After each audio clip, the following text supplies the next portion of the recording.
আসসালামু আলাইকুম। HRL YouTube চ্যানেলের পক্ষ থেকে সবাইকে জানাচ্ছি শুভেচ্ছা এবং অভিনন্দন। Welcome to another video. আশা করি সবাই ভালো আছেন। সুপ্রিয় দর্শক, আজকের ভিডিওতে আপনাদেরকে দেখাবো মাইক্রোসফট এক্সেলের ইংলিশ থেকে আমরা বাংলায় কিভাবে ট্রান্সলেট করতে পারি। এজন্য আমাদের কম্পিউটার স্ক্রিনে এখানে ডেজিগনেশন দিয়ে রাখছি কিছু পদ, এবং এখানে আমরা কিছু বাংলায় লিখে রাখছি যে আমরা এখানে ডেজিগনেশন পদগুলো যেগুলো ইংলিশে লিখছি এগুলো আমাদের বাংলায় এখানে অটোমেটিক ট্রান্সলেট করে দেবে। আমরা এখানে 5টা ডেজিগনেশন লিখছি। আমরা এখান থেকে আরও কিছু ডেজিগনেশন লিখে নিচ্ছি।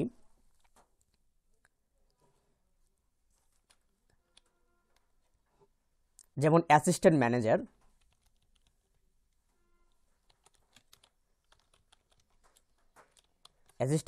লিখলাম। এরপরে আমরা আরও কিছু দিই,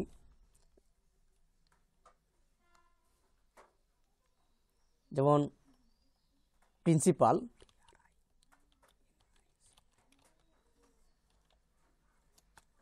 এরপর আমরা এখান থেকে মাদার দিয়ে দিই, তারপর ব্রাদার দিয়ে দিই, সিস্টার দিয়ে দিই, ভিলেজ দিয়ে দিই, কলেজ দিয়ে দিই।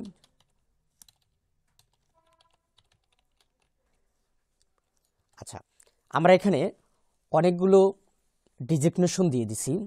এখন আমাদের এগুলো বাংলা করার প্রয়োজন। আপনি এগুলোকে বাংলা ট্রান্সলেট করতে পারবেন কিভাবে?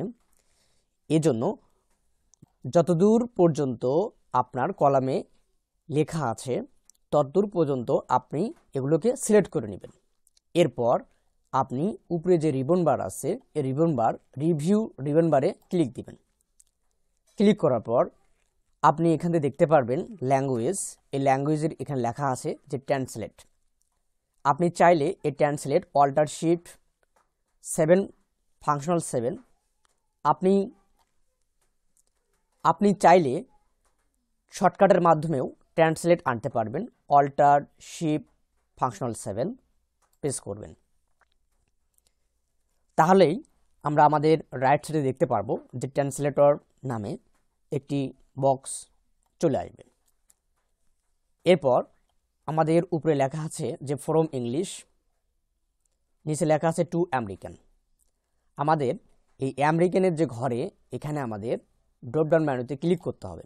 ক্লিক করার পর আমরা যেহেতু এগুলোকে বাংলায় রূপান্তরিত করব, এজন্য আমরা এখানে বির ঘরে যাব, বা চাইলে আমরা এখান থেকে বি প্রেস করতে পারি। আমরা উপরে দেখতে পাচ্ছি বাংলা। এরপর এখানে কিন্তু বাংলা হয়ে গেছে। হয়ে যাওয়ার পর আপনি এখানে দুইটা অ্যারো বাটন দেখতে পারবেন। রাইটের যে অ্যারো বাটনটি আছে এই রাইটে অ্যারো বাটনটি ক্লিক করবেন। ক্লিক করলেই নিচে যে লেখাগুলো আছে বাংলা লেখাগুলো উপরে চলে যাবে। এরপর উপরের যে বক্সটা আছে এখান থেকে বাংলা লেখাগুলো সম্পূর্ণগুলোই কিবোর্ড থেকে সিলেক্ট করবেন। কন্ট্রোল এ বাটন প্রেস করবেন, সিলেক্ট করবেন এবং এগুলোকে কপি করবেন। করার পর এই বাংলার যে কলামটা আছে এই কলামে গিয়ে আপনি এখানে কন্ট্রোল ভি বাটন প্রেস করে দিবেন। তাহলেই আপনার পদগুলো বাংলাতে রূপান্তরিত হবে। এই কাজগুলো আপনি যখন আপনার কোনো বস আপনাকে লিখতে দিবে যে আপনি এগুলো বাংলা করে দেখান, তখন আপনি এই কাজটি করতে পারবেন। আজকের ভিডিওটি সবার ভালো লাগলে অবশ্যই আমাদের ইউটিউব চ্যানেলটি সাবস্ক্রাইব করবেন এবং ভিডিওটি ভালো লাগলে লাইক করবেন, একটি গঠনমূলক কমেন্ট করবেন এবং ভিডিওটি সাথে থাকার জন্য সবাইকে ধন্যবাদ।